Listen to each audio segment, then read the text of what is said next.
All right, good evening, everyone. Thank you for joining us tonight. I am very pleased to be able to host you along with my colleague Kevin McClooney for this edition of BGSU's Science Cafe. And for those of you who are uh, first time attendees, I just wanted to give you a bit of background on what the Science Cafe is intended to be, and then go into a little bit of a bio on Dr. Angelica Vázquez-Ortega, and then turn it over for the presentation, and then a question and answer after the presentation with a great panel we have assembled for you tonight. So the concept of the science cafes came about as a collaboration between the Center for Great Lakes and Watershed Studies and the Center for Public Impact. The idea behind this series is to have informal discussions on the types of research being conducted at Bowling Green State University to try to improve the water quality of the Great Lakes that we rely on for our economy and recreation. So we at BGSU have a team of scientists who study, um, factors that impact the health of our Great Lakes, all the way from the watershed into the lake. And this is a opportunity for us to be able to talk to you and inform you about the science that we're conducting. Now, if we weren't currently in a pandemic, we would have these in person, and these would be more of the informal discussion. The Zoom, the way that we're doing it through Zoom makes it seem a little bit more formal, but we really want you to engage in conversation with our speakers and our panelists after the talk. And hopefully you walk away from tonight with a better understanding of the work that we're doing, as well as a greater appreciation for the health of our watersheds and our Great Lakes. So with that, I just wanted to thank everyone who made tonight possible. Like I said, this really is a collaboration between the Center for Great Lakes and Watershed Studies, and I wanted to thank Kevin McClooney, my co-host, who will be moderating the question and answer session, as well as Alessia Saul and Maisie Davis for their help setting this up, and the Center for Public Impact, the director, V. Rosser, and Esty Miller, who you probably received an email or two from in the past week. Esty does a lot of work for us, as well as Laura Mosler. And WBGSU, especially Tom Cummings, for the work that he's doing to help us put this on tonight, and Peter Fairburn from our marketing communications, who put together all of the great materials we've been able to distribute to get all of you here tonight. So with that, no one's here to listen to me speak, and that is perfectly fine. My name is Timothy Davis. I'm the director for the Center of Great Lakes and Watershed Studies, and that's all I'm going to say about me. But I'm really excited to introduce Dr. Angelica Vázquez-Ortega. Dr. Vázquez-Ortega joined BGSU at the same time I did in 2017. Dr. Vázquez-Ortega comes to us from the University of Arizona, where she received both her master's degree and her PhD. But before that, she received her bachelor's degree from the University of Puerto Rico. Dr. Vázquez-Ortega focuses her research mainly on nutrient dynamics in agricultural soils, and focusing on different best management practices as it comes to reducing the loss of nitrogen and phosphorus into the western basin of Lake Erie and other nearshore regions of the Great Lakes that cause things like harmful algal blooms and hypoxia. She's also interested in studying the benefits associated with amending agricultural soils with dredge materials, which are materials that are taken out of the lake to maintain shipping channels. And lastly, she's interested in studying the role of dissolved organic matter, which Dr. Vázquez-Ortega will go into in a little bit, in phosphorus absorption into iron oxide filters. So those are some big terms, and Angelica is going to break those down for us tonight. But I'm really pleased to introduce her. She does some really interesting work and is a really important component to the Center for Great Lakes and Watershed Studies. So thank you, Angelica, for being willing to speak to us tonight, and take it away. Okay, awesome. Thank you. So again, my name is Angélica Vázquez-Ortega, and today I'm going to be telling you a little bit about what I do at Bgsu. So the title of today's presentation is how Ohioan agencies, as well as higher education institutions and farmers in the area, how we're working together to clean our regional waterways. Before going into more details related to the presentation per se, I want to thank the collaborators, because without them, I couldn't be able to do any of the research that I'm going to be presenting you today. So I want to say a special thanks to Dr. Margaret Kalsick at the Ohio State University, Dr. Chad Penn at the USDA in Lafayette, and Dr. David King at Ohio State University as well.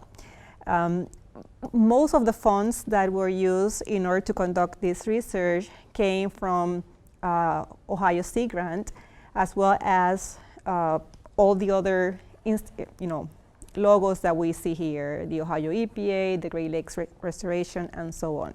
So I want to acknowledge and thank the funding agencies that supported this work. Well, let's start a little bit broad, and I will take you down to the specifics.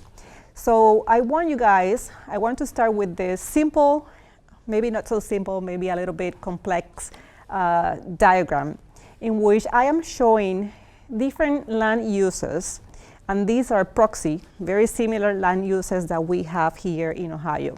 So we have urban areas, agricultural areas, residential areas. And the point that I want to bring with this diagram is that all of these land uses are contributing to some sort of pollutant that are going to be transported, in this case, via water transportation, and they are going to be reaching rivers and lakes. In our case, they might be reaching the Maumee River or our Western Lake Erie Basin. And if we think about one of the pollutants to be nutrients such as phosphorus or nitrogen, or phosphate and nitrite to be more specific, and if they end in our waterways, we are going to have eutrophication, which is pretty much the enrichment of water with nutrients. And then we have the algae bloom that we have been seeing happening every year in the last decades.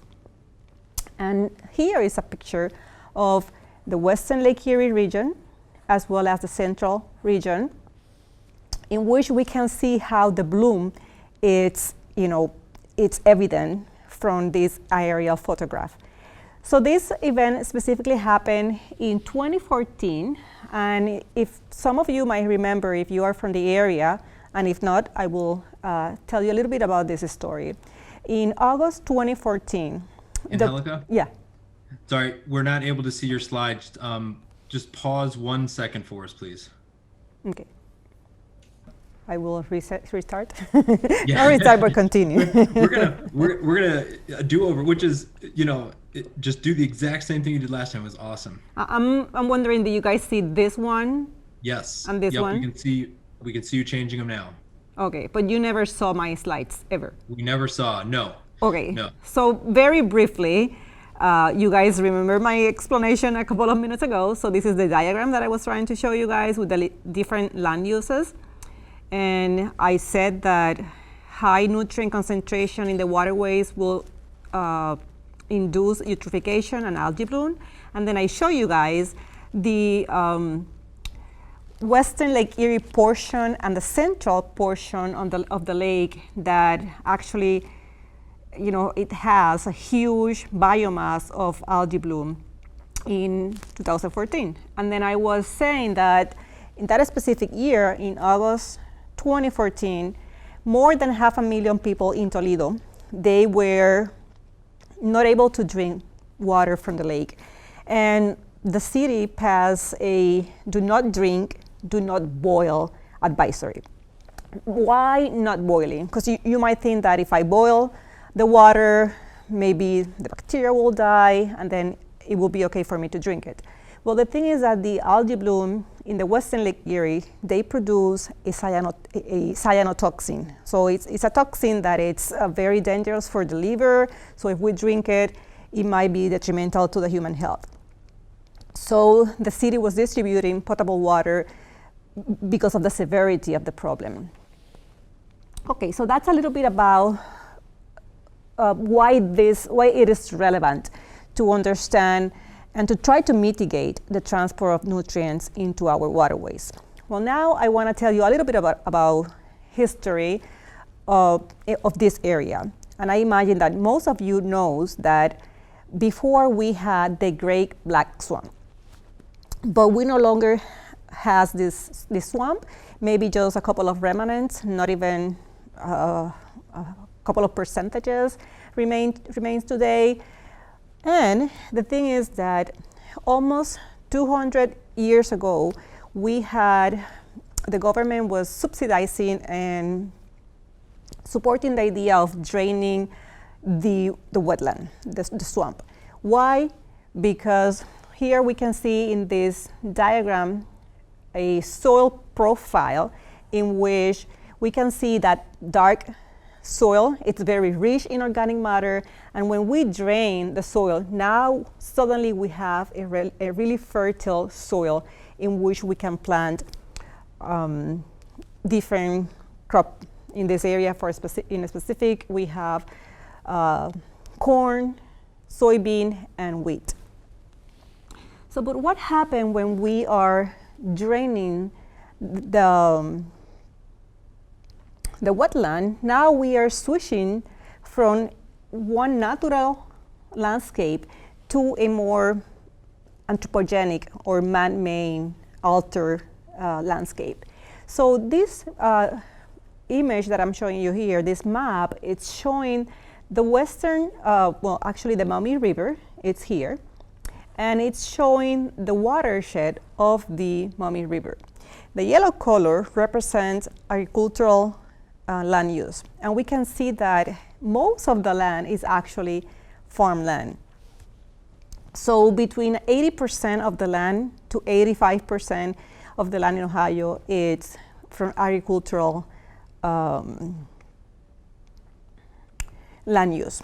So that means that a huge amount of both soluble reactive phosphorus, which is another word for saying soluble phosphate, and also particulate phosphate are now moving into the Western Lake Erie. So another factor that is affecting is that in order to drain the Black Swamp, back then, a couple of 100 or 200 years ago, they were using a technology that is called tile drainage. And back then, actually, they were doing clay tiles, and they were digging the trenches and putting the tiles in the farm a couple of inches below the ground, and then this will allow the water in that swamp now to be moved very quickly throughout this new underground tunnel, if we want to think about it that way. Nowadays, it's more easy to install. It's plastic tubes that are perforated, and now the water, it's moving very quickly. So here is an example. And when I learned about this the first time, I actually went into YouTube and I saw a video in which this installation was going on, and you can see that within hours, the water it's moving very quickly out of the land. So what this tile drainage does is it moves the water content in the soil. And here it's a new term. It's called the water table. It's another way of thinking the saturation. So the soil, it's saturated with water. And when this tile drainage is put in place, now that water it's moving out of the system, and the water table decreases, or the saturated soil decreases.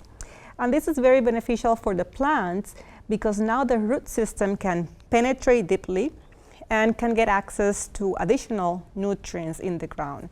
So by draining the swamp, we now have a richer soil in organic matter as well as in nutrients, and the plants tend to be more healthy and also produce higher crop yields. But why this is a problem? Well, the thing is that this map here, we can see here Lake Erie, Michigan Lake, the Lake Michigan, and the colors here are representing how much of the land it's being tiled with the system that I just showed you. So yellow color represents small percentages of the installation of this salt drainage. The darker the blue represent higher percentage of land that has been tiled. And we can observe that the majority of the north part of Ohio, as well as the Maumee watershed, it is bright blue, meaning that a lot of the land in this region has been tiled. So what are the issues or problems that this can have towards our natural systems or our waterways? Well, now we are connecting the land. So when fertilizers are put in the land and we have a rainfall event, now the nutrients that are dissolved in the water will be able to move more quickly, via this tile drainage system and reach the waterways more quickly. What I'm showing here, I'm going to digest this for you guys. This is a figure showing time in the x-axis, and then discharge in the y, as well as the concentration of phosphorus. And here, the line represents discharge, and then the black dot represents dissolved reactive phosphorus, which is phosphate, and the white open circles represent particulate phosphate attached to sediments, for instance. So every time that there is an increase in discharge, and this discharge is at the tile drainage, every time that there is an increase in discharge, there is also an increase in the concentration of either dissolved reactive phosphorus or particulate phosphorus. So this data is indicated that every time that there is a discharge, these nutrients are also moving with the water out of the system. So what are the implications for this? Well, as I mentioned, we have the blooms in Lake Erie, and there is a very strong correlation in which dissolved reactive phosphorus, the more dissolved reactive phosphorus, the more cyanobacteria biomass. So what this figure is showing here is that phosphorus is a limited nutrient that as soon as the algae has access, the biomass will increase will increase. So this is so far I have explained you guys the relevance and the problem. But as every scientist, we need to look for the solution.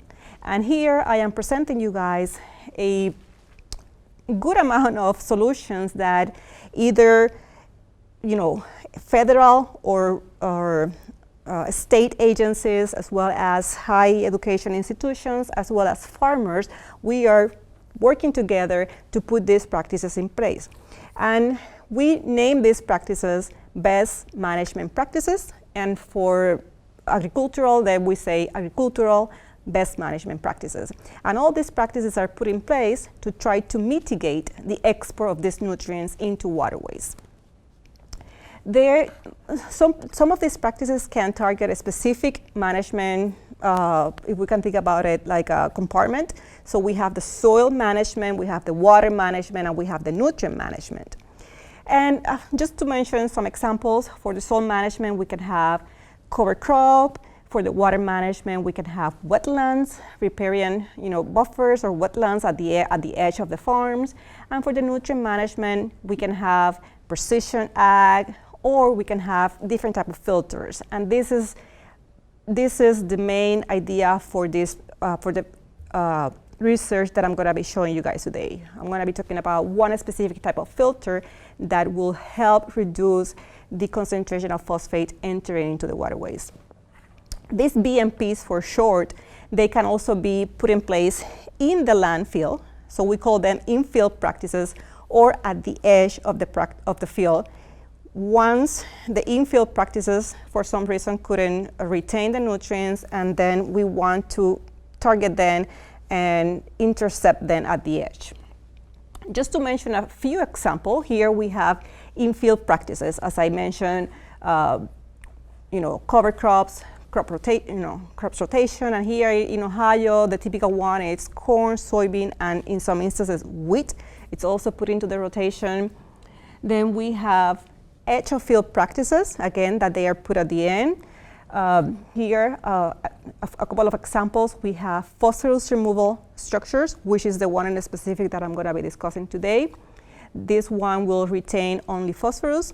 Then we have bioreactors, or wood chip bioreactors, that they do remove nitrate from the waterways. And then here is just a combination of different ones using wetlands or buffer strips and so on. So that was a little bit of an introduction of, again, why we're here, why we're doing this research. So now I'm going to talk about the specific objective of the research that I'm conducting at Bowling Green State University. So the objectives are the following: determine the efficiency of nutrient removal from agricultural tile drainage using a specific type of filter, iron oxide filter. Also to characterize biogeochemical processes governing the removal of phosphate from the water by this specific filter. And the last one is to determine the role of this organic matter on the sorption of phosphorus onto the media, which is the iron oxide filter.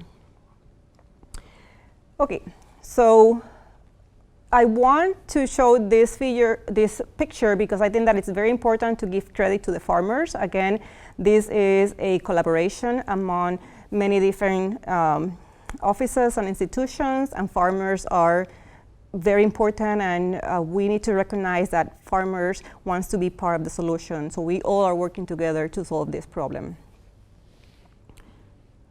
So now I'm going to show you the filter per se, and I want to make the note that Dr. Chad Penn, which he's going to be in our panel later, so you guys can ask specific questions regarding the design and installation of the filter, but he is the expert. So he actually designed this specific filter, and he was guiding the construction, and even we can see him here. This is with the white cap.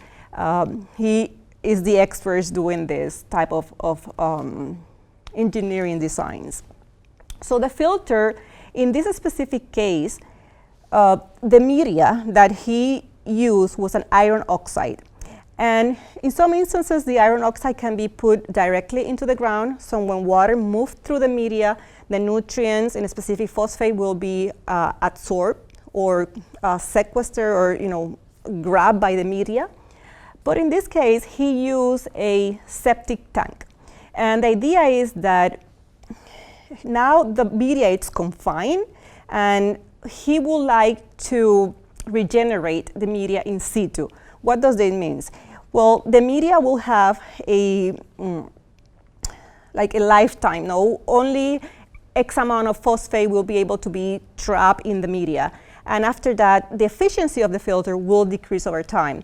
So the idea is to put some sort of a strong base into the media and remove the phosphate and regenerate the media so that fresh water can move through the filter and keep retaining the phosphate. And the phosphate will be retained in the media and no longer will go into the waterway, at least a percentage.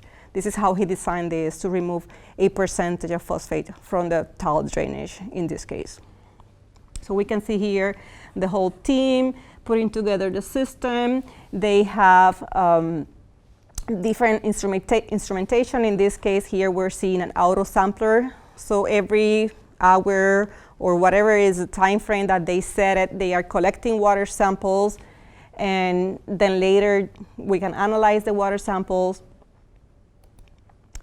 The day that the installation happened, it was also a day in which many different agencies were invited, and Dr. Chad Penn here in the center, he educated everybody. We did an outreach education in which we learned about this technology, the design, and so on. And he can say more later if you guys have specific questions regarding to this technology.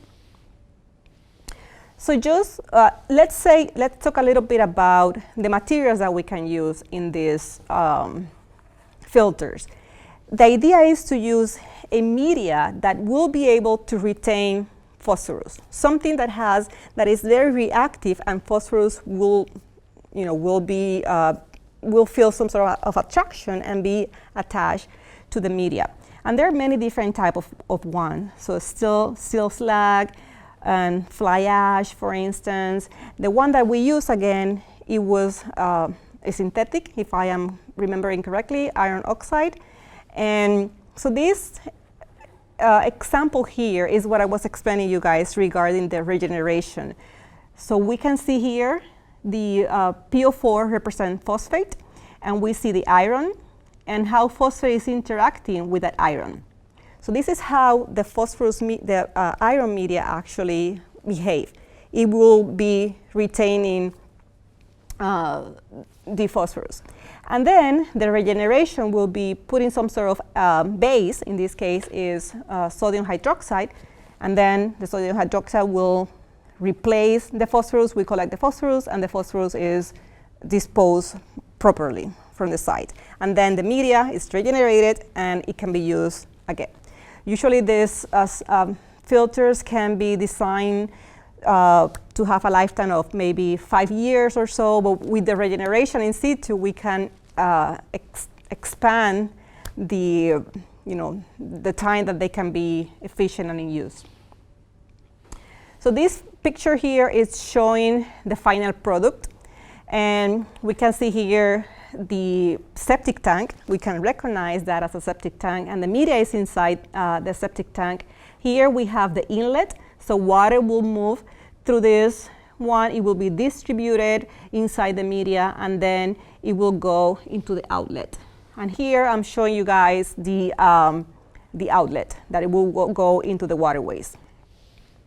So as I mentioned, the system has an auto sampler, but because I was interested in collecting dissolved organic matter decompose quickly at high temperatures. And what I decided to do is go to the field and actually grab samples. And the very same day I filtered them, and within a week I analyzed my samples with respect to organic matter, because I wanted to actually have a real snapshot of the type of organic matter and concentration at the specific moment that I was collecting. So this was a family activity. Actually, my whole family, for a couple of Sundays, we went to the farm and we collected the water. So here you see myself and my family collecting the water at the inlet and then at the outlet. And I'm going to show you how the water looked like before and after moving to the filter. So this sample here, it's in the inlet, and then this sample here is at the outlet.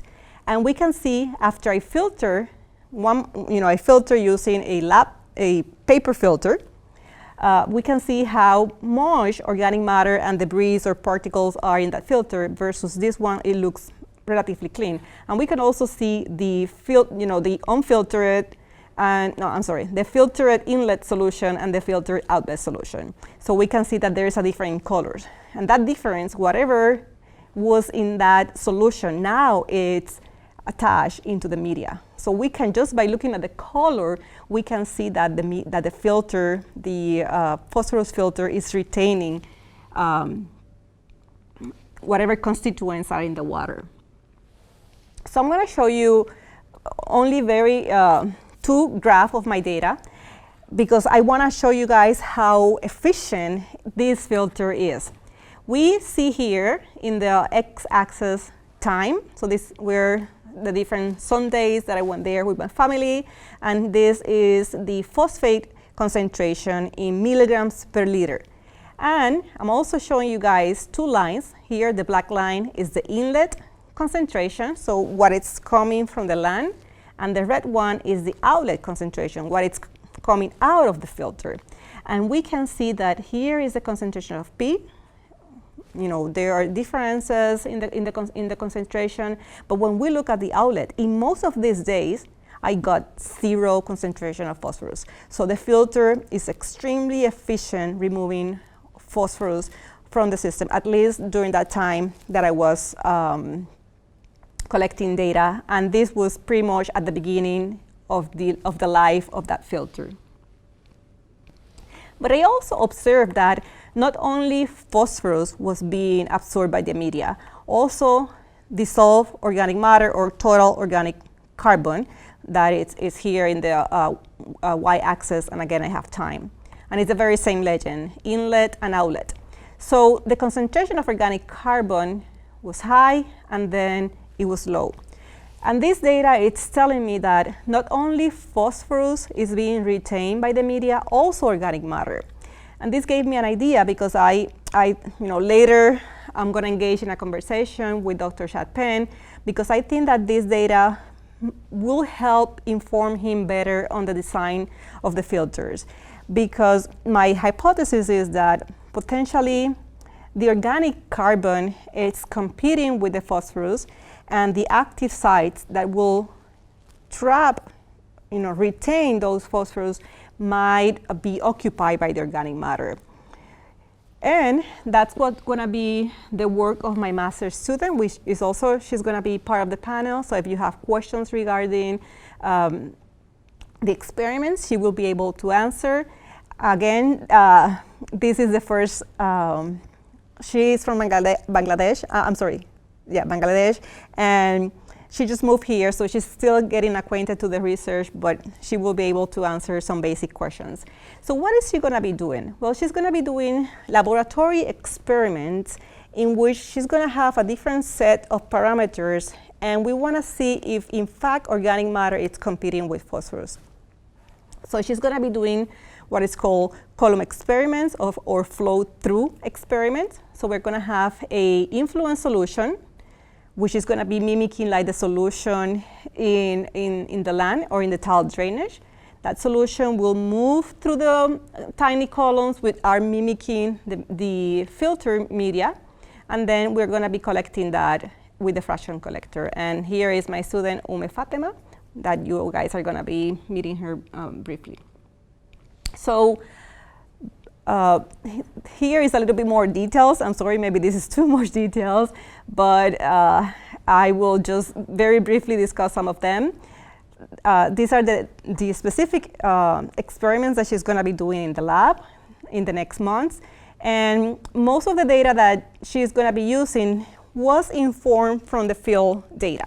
For instance, the pH, we're going to be mimicking the pH of the concentration of the influent solution in the tile drainage in the field, as well as the organic carbon concentration and phosphorus concentration. And then we're going to be doing a series of experiments in which she's going to be just irrigating the columns with phosphorus, or first organic matter, then phosphorus, and then competing, both of them together. And we're going to be doing this at 2 different flows, high flow and low flow, because we want to mimic when we have low precipitation events as well as high precipitation events. And this is something that I need to discuss further with Dr. Chad Penn, because we need to be informed from what's going on in the field to be representative to the column experiments.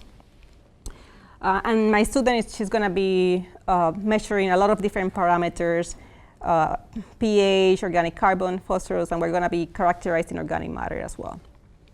So I do want to end this presentation with a positive message, and it is that we all want Lake Erie to be a clean lake. And we can think about a couple of years in the 1980s that Lake Erie was clean, but now we are maybe in this situation, and if we want to move forward, we need to still do farming, but also incorporate BMPs, and then hopefully we're going to have, again, our Lake Erie clean and we can enjoy the water. And with that, I want to say thank you, and I'm ready to take any questions. Wonderful, Angelica. Thank you. So I am Kevin McClooney. I am an associate professor in the biology department and part of the Water Center. and I am going to lead the sort of question answer discussion. Really, we want a discussion portion of tonight. And so a couple of things. First of all, if you see a button that says participants, if you press that, at the bottom of the participants window, there should be a spot for you to raise your hand, your digital hand. So if you would like to ask any of our panelists a question, you can raise your digital hand, yep, just like David did. Or you can put your questions directly in the chat box and I will read them. Right now, I'm going to turn it over to Dr. Vazquez-Ortega, who will introduce the panelists. Okay, thank you.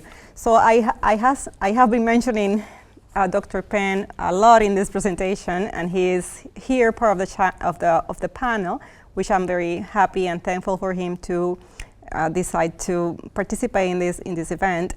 And I want to introduce him. So Dr. Penn is a soil chemist at the USDA Agricultural Research Service in West Lafayette, as well as an adjunct professor at the Department of Agronomy at Purdue University. He joined the USDA in 2016, and he was a professor of soil and environmental chemistry at Oklahoma State University. And his current research focuses on nutrient transport mechanisms, improving plant nutrient recommendations, thermodynamics of surface reactions, design and construction of phosphorus removal structures, and animal waste management. Okay, and should I also, I'm sorry. I can introduce, should I go ahead and introduce our student panel? Well, she's not a student anymore, but our other panel member? Mm-hmm. Yeah. Okay, so another person who was pretty critical in this particular project, in this research arena, is Dr. Issa Scott.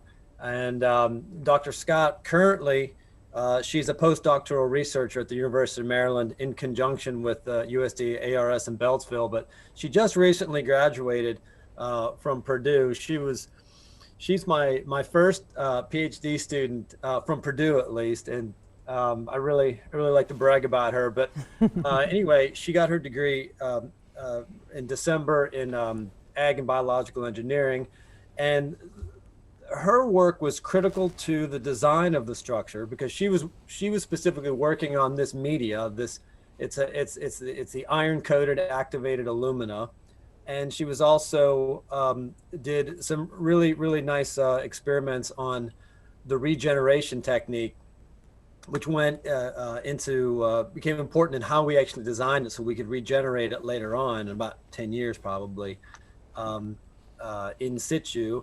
And she's also done some really nice work during her program on looking at the impact of excessive saturated conditions or reducing conditions on phosphorus removal structures that are constructed with iron oxide media, such as what is shown in the unit that you're looking at tonight.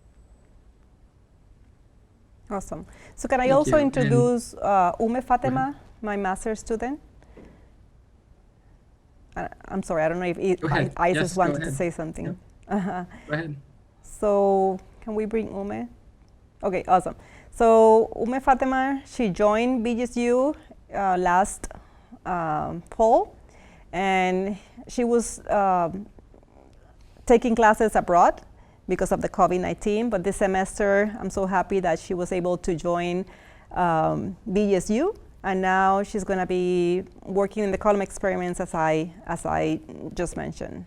So please address any questions that you guys have to this panel, and we're going to be doing our best to answer them. Yeah, so if you have any questions to ask that you'd like to ask via video, you can raise your virtual hand. And if you want to type them into the Zoom chat box, I will read them. I'm going to get us started with one. And this is for each of the panelists in turn. How did you become interested in water quality in the first place? Okay, I think that I can go first and then chat if you want to go. Water quality. So I think that when I came here, when I got this job, it was very impacting to me to see the algae bloom. Many of the high-ends many of my students, they have never been at the lake when these algae blooms are happening. And that was one of the first things that I did when I came here. I actually wanted to see the lake, the bloom, and it was kind of like sad at the same time that we cannot enjoy that water, that body of water. And that and the current environment in which we need to write proposals and get funding, that was the topic. So, and it was of my interest because I want to contribute to the problem. I want to contribute to the solution. I'm sorry. Yeah. Great. Chad? As a soil chemist, I just look for opportunities to solve problems. So I'm working both in the agronomic realm with trying to increase crop production sustainably, and in addition to reducing environmental impacts and solving environmental issues, water quality issues. So anywhere I can use soil chemistry to do that is I consider an opportunity and a challenge. So I've been involved in working nutrients in some shape or form, for over 20 years now, and that's probably not going to change. So for me, I got involved with water quality during my undergrad studies. So I've always been interested in sustainability. And I do believe that one way that agriculture can reach that stage is through water and soil conservation. So that's my goal as a scientist. Wonderful. Maumee? Okay, so as Isa said, I also got involved with water quality in my undergrad, and I just graduated. So from the place where I belong in Bangladesh, I have seen a lot of pollution here, and the underground water gets polluted with a lot of pollutant. But here in BG, I have been introduced to algal blooms. So I'm learning, and I'm looking forward to working more on water quality and sustainability. Yes, that's my goal. Thank you. So I think we'll do a question from the chat box, and then we'll go to Ed, who has his hand raised. The first question here is from March. What is being done to decrease the amount of phosphorus being applied to the land? Okay, I think that this is something that Chad and I, we both can say something. There are many, as I mentioned at the beginning, many best management practices that can be put in place in the farm, in the field per se. One of them that I always find very fascinating is one named precision agriculture, in which farmers, let's say that you have, this is the map of your land. So farmers will take soil samples across their land, and they will actually know how many phosphorus is the soil containing across their land. And Precision Ag, it's working with an actual map of your site, and then they have expensive equipment that will allow them to actually put in the land or in that specific area the exact amount of fertilizers that it's needed in order to achieve the agronomical value. For corn, for instance, farmers are looking for an agronomical value of 40 ppms, which is milligrams per kilograms of phosphorus or bioavailable phosphorus. So when they do this type of distribution, they are only targeting the specific range that specific land is using. And that's more sophisticated, but doing the first portion of sampling your field, which is known as soil testing, to know how much phosphorus you have in your land. That's one of the BMPs that it's mostly used by farmers. And then the farmer has a good idea of not just putting the nutrient, but also putting it if it's needed in the land. So Chad, you want to say something else? Yeah, I mean that's basically it. It's soil testing, nutrient management. You keep tabs on how much is in your soil, and you know how much the crop is going to require, so you only apply the amount necessary for the crop for the crop yield to be maximized, and don't add any more extra to that. So you know that Angelica said, it requires you know, soil testing and knowing what you have, and then following your nutrient management guideline so that you don't add too much. And also, we can also say about the cultivars that nowadays are more efficient in absorbing phosphorus from soils than before, right? So genetic breeding, we can also thank genetic breeding for that. Yeah, a lot of your modern varieties will take up a tremendous amount of phosphorus out of the soil. That's a good point, Dr. Scott. Wonderful. So next we're going to have a question from Ed. I'm asking you to unmute, and you can go ahead and, when you're unmuted, there you go. Yep. All right. Yeah, thank you, Kevin. So I had some general questions in the chat that I popped in when I saw the 0.5 ppm influent, which seemed a little on the high side.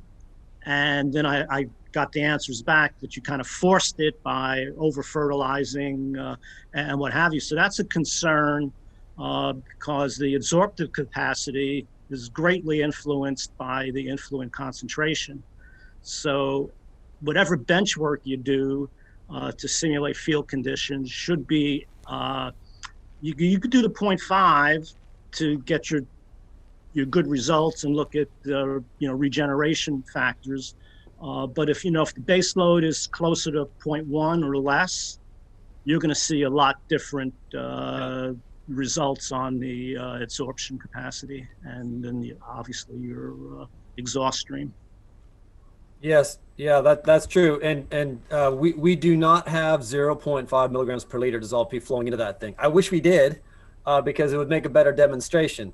We don't. When we get the big flow events, like Angelica showed that, with your big storm events, you tend to get your highest concentrations. And so occasionally we'll get, for the big events, which you got to remember, that delivers, 1 or 2 events per year is what delivers around 90% of your dissolved phosphorus load. So for the big events for that field, you get about a flow weighted average dissolved P around 0.2 milligrams per liter. The rest of the time, the concentrations are much lower than that. And so so that's why when Dr. Scott was doing her research on this, she was using, well, okay, did you use 0.2 milligrams per liter, 0.5? I use 0.2 now for everything, but at any rate, we tried, we use low concentrations, and for this field, quite frankly, we'd like to get the soils built up a little bit higher so that we have a better demonstration. Yeah. Yeah, oh, go ahead. Yeah, go ahead. So I was just going to add that that's something that is very important for us to find hotspots in the fields. So we know that there are places that you will have higher sources of phosphorus, right? And that's why, for example, we like to install these phosphorus removal structures where we know that we will have a higher phosphorus concentration coming in, because you are 100% correct. The absorption is concentration driven, right? So the higher concentration for most of these phosphorus sorption materials, we will have a more absorption. And just double down on what Dr. Penn said, that the big events, which happen once or twice a year, deliver most of the phosphorus from the field. And that's why we are interested in those big events. But even that is a double whammy. Sorry, Kevin, just one more comment, and then I'll let someone else speak.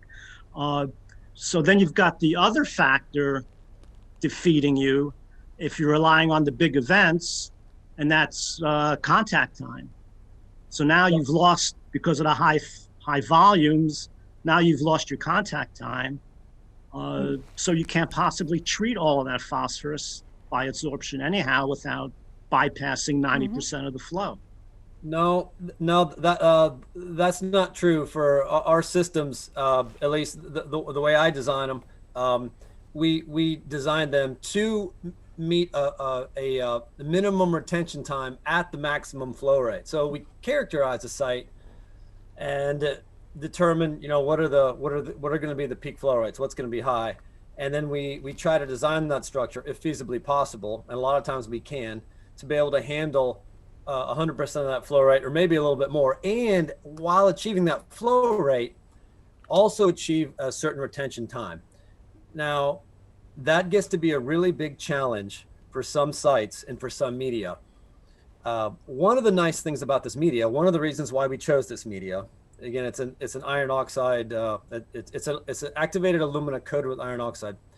It only requires retention time of seconds. So Isis did all of her flow through work on this using a 17-second retention time. And so if you only need to achieve a 17-second retention time, you can achieve a very, very high flow rate.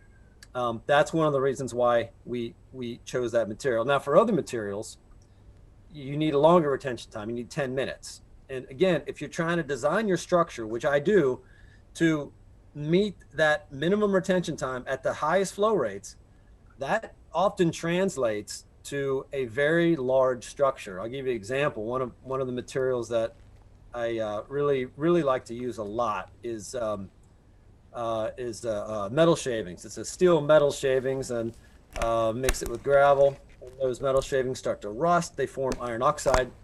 It makes a nice P-sorption material, but usually need a good 10-minute retention time. And so if you want to handle, let's say, 300 gallons per minute or 500 gallons per minute or something high like that, and still achieve a 10-minute retention time, it requires a very, very large pore volume. So if you want to meet both of those, because if you think about that, retention time and flow rate are kind of inversely proportional to each other. If you want to meet both of those, you have to build a structure with a very large pore volume, and a large pore volume means lots of media. So this sort of thing we've built into our, we have a design software that's it's free, it's open to the public. It's called PTRAP, and it takes that into account. So you choose your retention time and the flow rate you want to meet, and it will design, if possible, a structure for you that will meet both of those constraints. And if it's impossible, it will give you suggestions to tell you need to make your structure larger so that you can meet both constraints. So that's a good point. It is critical. You have to meet both retention time, and you want to be able to do it at the high flow concentrations, high flow rates, which can be very tough for some media. But that's one of the advantages of having a material that can absorb phosphorus very, very, very quickly in a matter of seconds. And that's one of the advantages of the phosphorus trap software as well, the PTRAP software that you can use. It's online, available for everyone. That you can design your structure based on your specific needs, and based on your incoming concentrations, on your higher flow rate. It's the phosphorus removal structure is very adaptable to each situation. And for any media, whatever media that you have, if it's been characterized for P-sorption, people send me media all the time. I've got media from around the world, and I characterize it, and I put what we call the phosphorus removal design curve. I put it into the library, and then it's available to anyone who's using that software online, and you can pick that media and design your structure with a certain type of media theoretically, and then try different media in it and see what it would look like as well. That's very interesting. I want to get to a few more questions in the chat, and you're always welcome to stick around for conversations afterwards as well. So the next question, a little different. Are there any opportunities for Bgsu students to get involved with research with the nutrient management and the Great Lakes? And I'll send this to you, Dr. Vazquez-Ortega. Can you repeat the beginning? For some reason, you stopped. Yeah. Are there any opportunities for Bgsu students to get involved in the research you're doing on nutrient management in the Great Lakes? Yeah, there are many, and I am very happy to say that my lab thrives with undergraduate students. Every summer, I encourage undergraduate students to work in my lab. Bowling Green State University has an opportunity in which undergraduate students can apply for small scholarships. So if you guys are interested, you can search Center for Undergraduate Research Scholarships, and you guys can have, you need to write a very short 3-page proposal, and then if you qualify, you will be able to get the scholarship and participate, doing research in my lab. Also, if I do put grants and I have money to pay undergraduate students, I can also hire undergraduate students. And I have had, I have been here at Bgsu for maybe almost 4 years, and I think that I have been working with more than 8 students. And I think that some of them are already, part of the participants, that they have had the opportunity to work in my lab and work in the different projects, and this is one of them. Actually, for this summer, I'm going to have undergraduate student working with Maumee, helping her in this research. Hopefully, if she gets the course for short scholarship. But yeah, there are opportunities. So if you want, I think that at the end of my presentation, it's my email. You can email me, and if it cannot happen this summer, maybe another summer, or during the semester as well. Yeah. Hey, I was going to just ask one last question, and then we're going to officially end, but then unofficially continue discussing. So you can stick around and continue discussing, but I'll have one last official question. Do you suggest these might work for CAFOs? That's a very good question, Chad. Do you? Because I know that you have find animal feeding operations. I know that Chad has published papers regarding using this in poultry areas, but you can say something more about the confined facilities. Yes, you're right. You can use these anywhere you have high soil test P. Okay, so that can be urban areas. We've built them on golf courses. Anywhere you have soils built up high in phosphorus, doesn't matter what the land use is from. It doesn't matter if it's from applying too much compost, manure, chemical fertilizer. If you have high soil test P, then you potentially have high dissolved P losses in runoff. And once it's in flow, or tile drainage, but once it's in flow, if you can capture it, you can filter it. So yeah, and we've built them in several states on CAFOs. We've got one on a CAFO in Western Ohio. Yeah, absolutely. In fact, they're one of the main targets because CAFOs tend to have their farms tend to have higher soil test P concentrations than your grain farms, right? Because the CAFOs, if you look at historically the nutrient cycling or lack thereof that occurs there's a bit of a geographic imbalance in that those CAFOs are accumulating phosphorus from the grain that's being imported to the farm to feed the animals, and then the phosphorus contained in that grain, it's not leaving with the animal, not very much anyway. Most of it's going through the animal, coming out in the manure, and the manure stays on the farm. So you imagine you're importing all this grain and the phosphorus with it from various places in the Midwest usually, and then you feed it to your animals. It stays on the farm in the manure. You keep applying it to your soils, and it starts to accumulate in the soil. So CAFOs are in a situation where just because of that nutrient cycling or lack thereof, they tend to accumulate phosphorus. Whereas grain farmers, they're paying for their fertilizer. They're generally, for the most part, not going to over fertilize because that hurts them in the pocketbook. Whereas for the CAFOs, it tends to be a little bit more of an issue of waste disposal, which it's unfortunate to call it that because it is a resource. The manure is a resource when it's used properly, right? But sometimes it turns into that. Great. Yeah, I think that's an interesting way to think about it. Well, Tim, did you want to wrap up, or you want me to do that? I just wanted to, I'll let you do the official wrap up, Kevin. I just wanted to, I wanted to sneak in one question, Okay. just at the end here.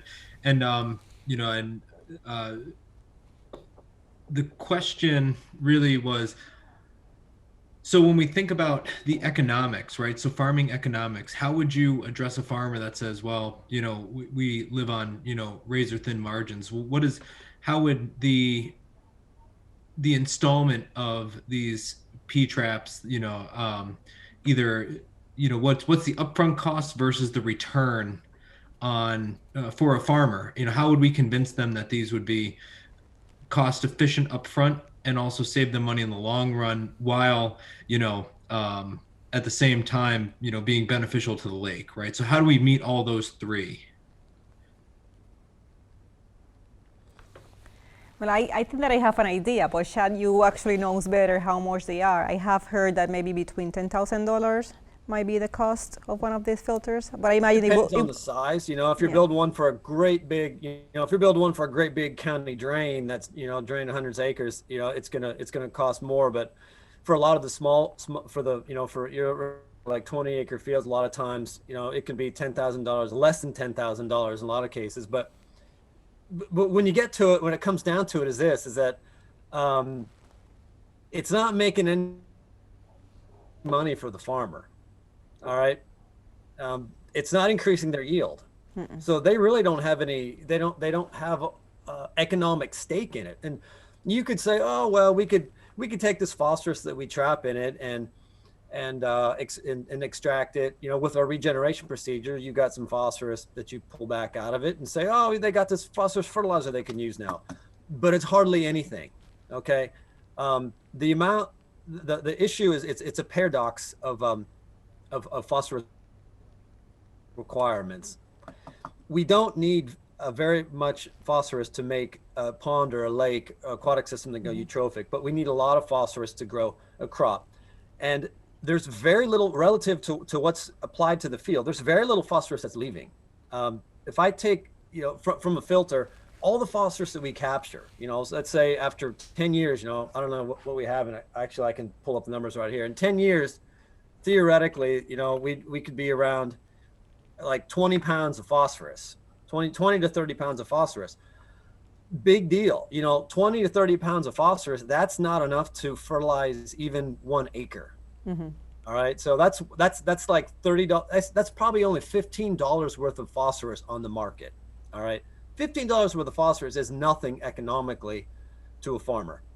But that 20, 30 pounds of phosphorus, if that reaches a water body, that is very devastating to eutrophication. That little bit of phosphorus is inconsequential to the farmer, but it means everything to an aquatic ecosystem. That's why I call that the paradox of phosphorus, and that's really the problem that we have. So the farmers don't really have much economic stake in this. And if you multiply that small amount by all the fields within the Western Lake Erie, within the Maumee River Watershed, then we have a huge impact in the lake. But for the farmer per se, the amount is insignificant. Yeah. And as far as part of the question was about cost of who would pay for it, and so I think you are deduced by now that the farmer's not going to pay for it. You get a few once in a while. You get some adventurous farmers and some guys, they really, they really just, they like trying new stuff and they want to do the right thing. But usually 9 times out of 10, it's paid for by nonprofits.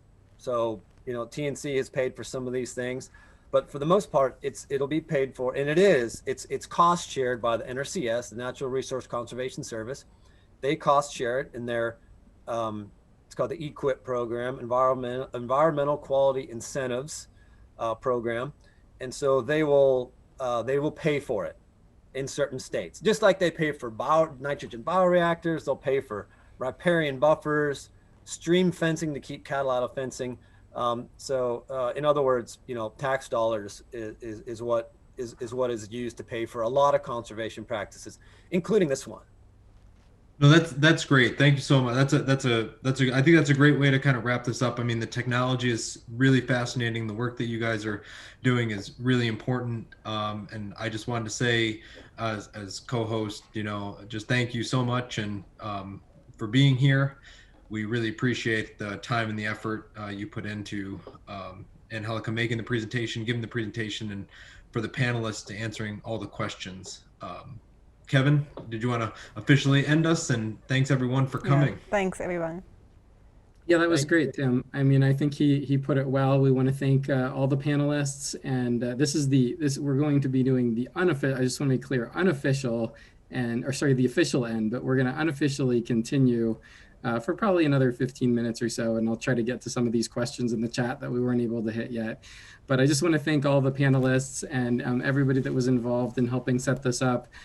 Be aware that there will be an evaluation survey for the event that you should get sent via email, and your feedback is really helpful as we work on continuing these. And this is our third event, right? So we've got events planned out now all the way into the summer. So be on the lookout for more dates and more speakers. With that, I'll just say thanks to everyone. And if you want to stick around, I will keep going through the questions. Okay. Sorry, I just have a short question. Go for it. The media, how long will you replace the media every? How long will you change the media? I mean, it's kind of filter, right? For me, how long will you change it? For the this one was designed. So one of the things that goes into a design is knowing the P concentration going into it.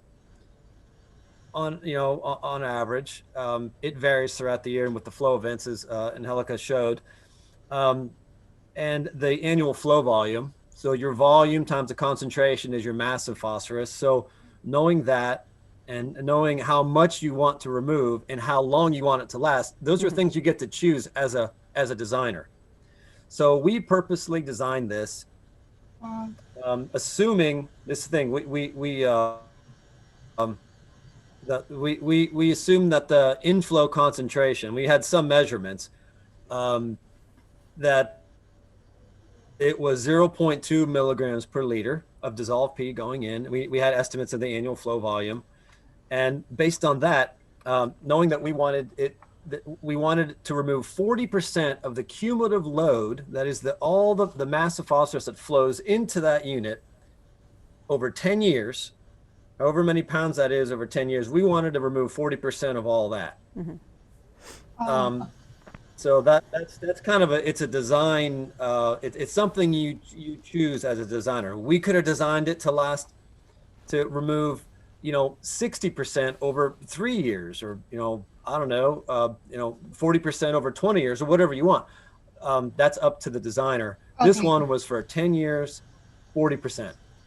Okay, so does that mean if it achieved the goal, so you will replace it? So how to deal with the designing filter? Is that disposal, or you can redesign? It's iron and sulfate, right? It's the main chemical is iron and sulfate structure, right? It's not sulfate. It's an iron oxide. Okay. And it's an iron oxide it's an iron oxide coating onto an aluminum oxide, an activated alumina. And so what Angelica was saying, and also ESIS, this is what a lot of ESIS's research was on. ESIS developed a technique for regenerating it, so that instead of cleaning it out, some materials, other media are less expensive, and we'll just clean it out and land apply it somewhere safely, and then put new media in. But for this stuff, we can regenerate it. And ESIS, like I said, she I don't know if you want to say anything about your regeneration techniques. No, yeah, I can talk about that. So the idea is that with these materials that are rich in iron and aluminum, we can have this type of regeneration, because the same way that we can force the particles, break out particles as well, right? Oh, sorry. You're a little bit break out. Can you hear me now? Yeah, we can hear you now. Okay. But yeah, the idea is just that you can treat the media once it is saturated with phosphorus, and we treat that with a strong base. So the media will prefer to bind with that strong base instead of phosphorus. So it releases the phosphorus that is within its surface, that is in its surface, and then it grabs the OH back. And then it's regenerated, and it can start again with all the process of removing phosphorus from the flows. That phosphorus that is released is then we can then get that back to a tank or something like that. But as Dr. Penn said, it's a low quantity for agronomical purposes, but it's a high quantity for environmental purposes. Thank you so much. Yeah, of course. Thank you. So the next one should probably be a very short answer, but can you give a sense of how many acres of land each filter can handle? Yeah, I wish that's a short. I'll give us the shortest I can. The design itself is not short. Yeah, that's the problem. Is they're custom designed for each site. You know, so I've designed them for 100 acres, and this particular one that you saw tonight is for I don't care if it's a 20 or 30 acre field. So you can design them for anything. It just depends on if you got the money to build it. I think that's a great short answer. The next question is sort of asking you to make some predictions, I suppose. Will eutrophication spread to the other Great Lakes if this problem isn't addressed? I live outside of Chicago, and I'm wondering if, even though Lake Michigan is deeper and colder than Erie, eutrophication and harmful algal blooms could be a problem there in the future.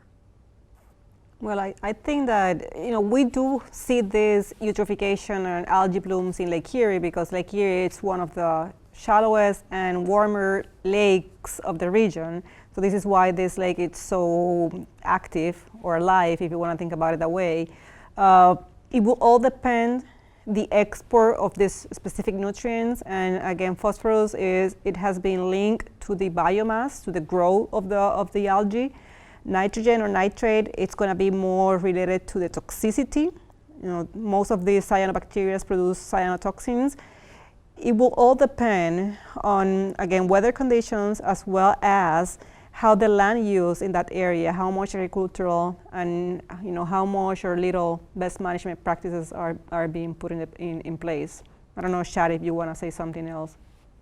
I'm a soil scientist. Yeah, maybe Dr. Kevin. So, Chad, can I Dr. Davies can say something. Yeah. Yeah, I was just gonna say I'm not part of the panel, and I do my best to keep my mouth shut on most of these. But this one, I think I can at least help with this question. We do see harmful algal blooms in all 5 of the Great Lakes.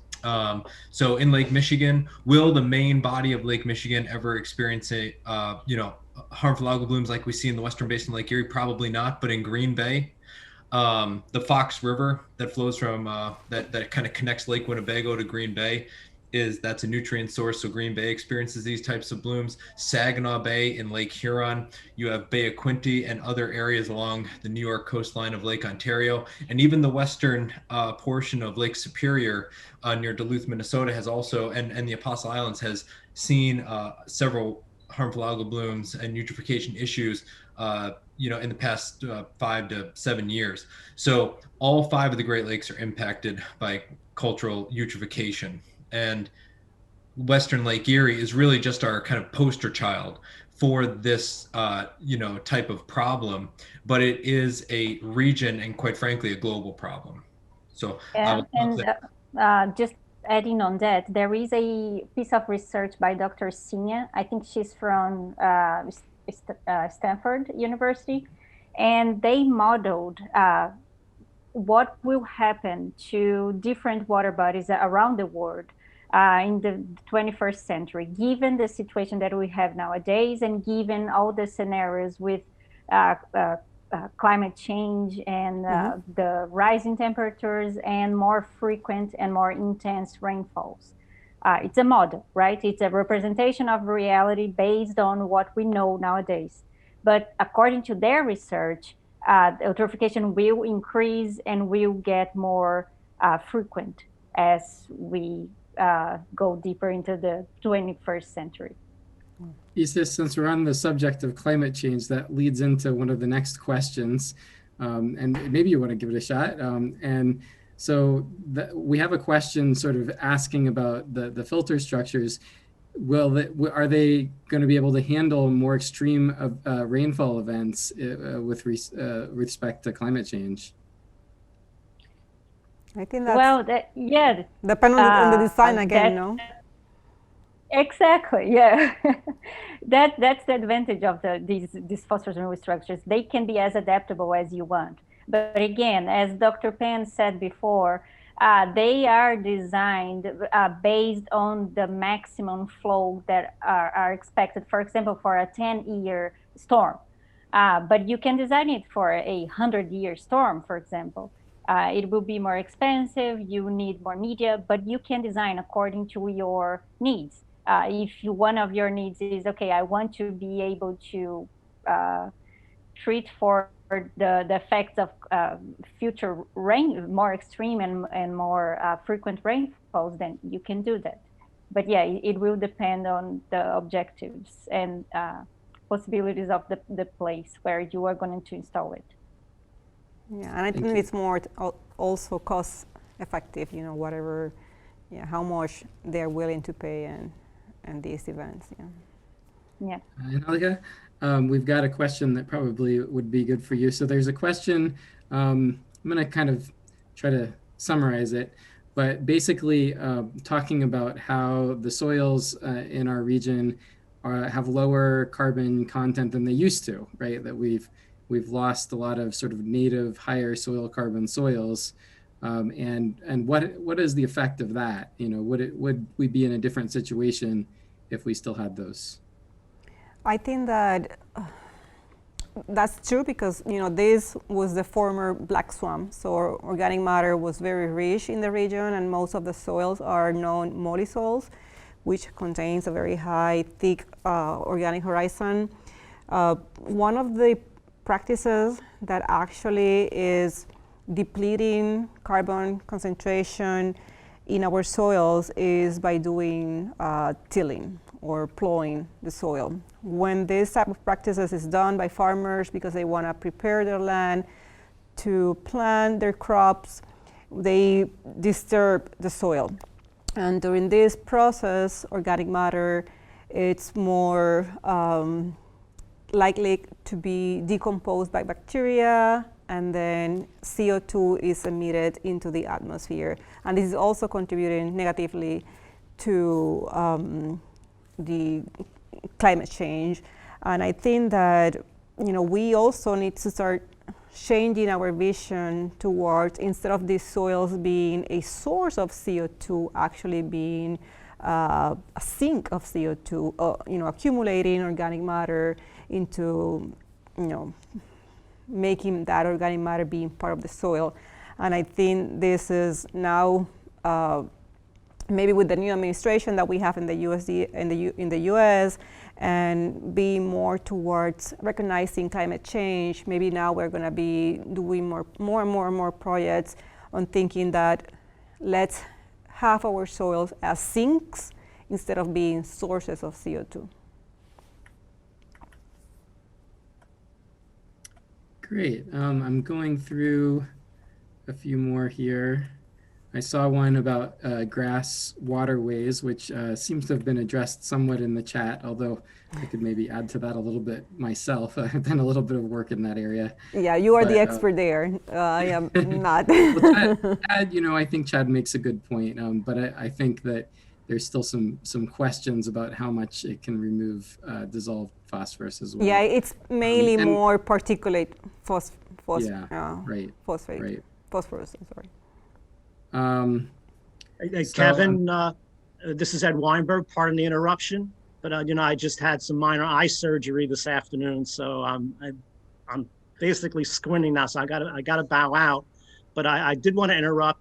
Based on the grassed waterways, I put in the chat a proposition to BGSU researchers and students to collaborate with me, ESRI Consulting, on a concept of stacking these adsorptive media with other BMPs like grassed waterways, which makes a world of sense because you remove the sediment, use the grass filter as a sediment trap to allow free, relatively free solids to hit the media.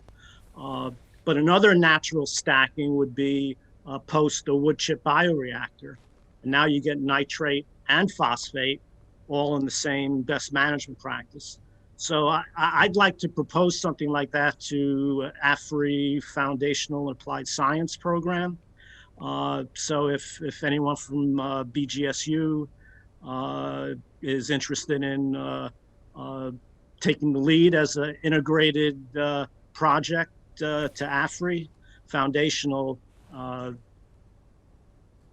think Angelica has my email address. So on that note, I'd like to bow out.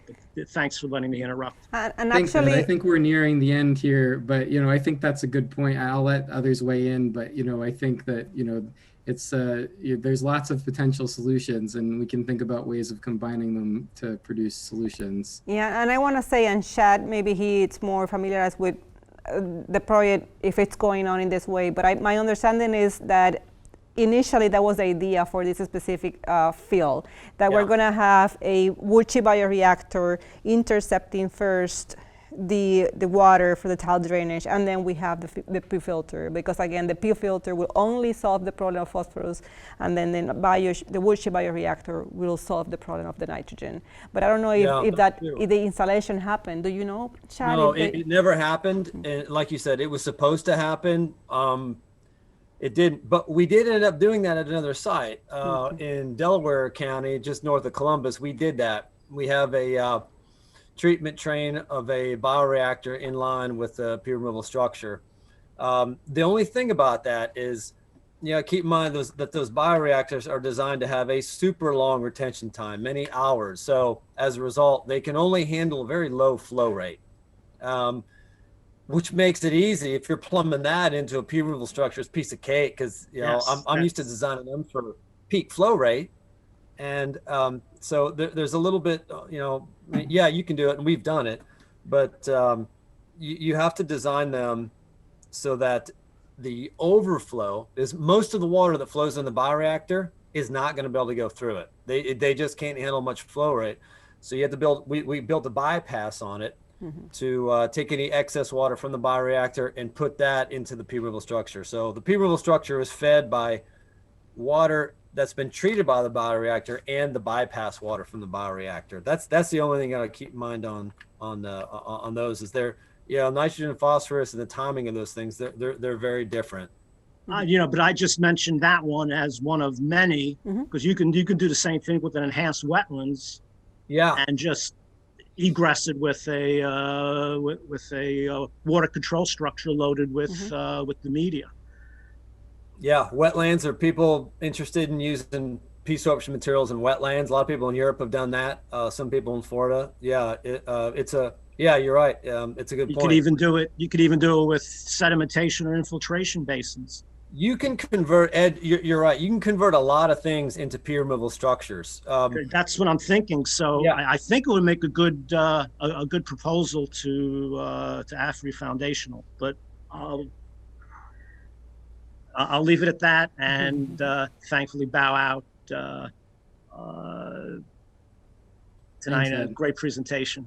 Thank you for joining. Thanks, Ed, and thanks everyone for coming. I think we're going to go ahead and end it here, but really appreciate everybody for joining us, all the panelists, and we hope to see you at their next one, which will be in approximately 1 month. Look out for emails and advertisements about that. Thank you. Bye-bye. Thanks, Kevin. Take care, everyone. Thanks. Good night, everyone. Angelica, take care. Yep. Good night. Well done, Angelica. Great job.